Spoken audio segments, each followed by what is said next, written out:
Tonight is a significant event because it recognizes individuals that come from Irish descent who have built this city and built this country, who service and maintain and protect it as well. So tonight, honoring our own, those that have Irish roots, Irish ancestors, and all that they've done to make this the great country that it is, I'm honored to be here.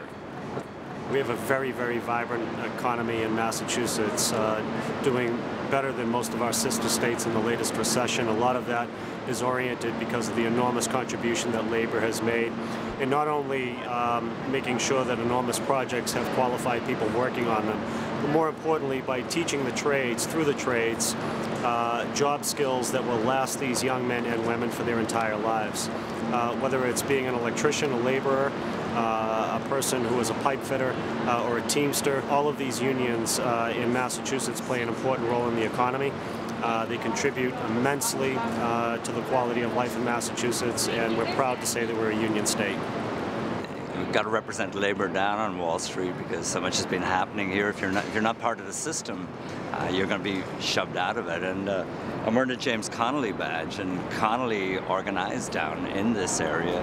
So it's only appropriate that labor organizations should come back here and raise the stakes for the working people of the country. The capitalists, they'll always be able to look after themselves, but labor and the working people need their spokesman here. One reason why so many people are threatened economically right now is that we've seen a decrease in the number of people represented by unions. So I think to honor union leadership this evening, as Irish Echo is doing, is so important because there's men and women that really care about New York's future, America's future, and they're on the front line of the battle. And we're honoring many wonderful individuals.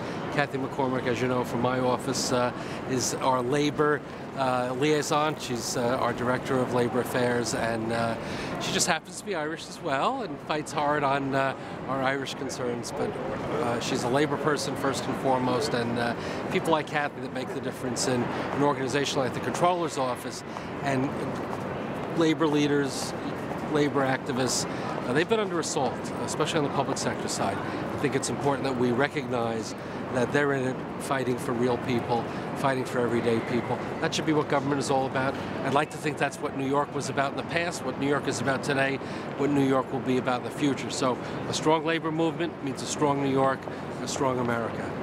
And at this time, when right-wing administrations are pursuing what they describe as austerity policies, where the working poor, the lower and middle income families, are expected to carry the burden of the mess created by the big financiers and the developers and the big bankers. Never was there a need for strong trade union solidarity as there is now.